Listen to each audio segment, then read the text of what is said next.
বাংলার দুই টাইগার অবশেষে সাক্ষাৎ করলেন লন্ডনে। খুব ভালো লাগলো আমার শরীর ভালো আছে। আপনার শরীর ভালো আছে? চলছি টেনে টেনে চলছে। আমি বুঝতে পারছি। কঠিন অবস্থা। আম্মা সালাম জানিয়ে আমার অসংখ্য অনেক সালাম বসে স্যার একটা বসে।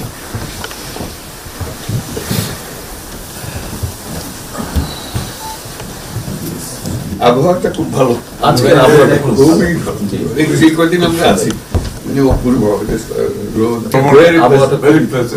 লন্ডনে এরকম একটা এরকম পাওয়া। দুপুর নাগাদ বোধহয় আরেকটু গরম হবে, টেম্পারেচার আরেকটু বাড়বে। খুবই এনজয় করলাম, সামনে পার্ক, হাঁটার জন্য সুবিধা। হাঁটতে গিয়েছিলেন? হ্যাঁ গেলাম। জিনিস খুব ভালো, এখানে হাঁটার অনেক জায়গা, হাঁটার অনেক। আমি আমার এলাকাতে বগুড়াতে একটা জায়গা বানিয়েছি, রোডস এর একটা জায়গা ছিল। আমি একদিন ভদ্রলোককে ডাকলাম, ওখানে যে হেড ছিল, আমি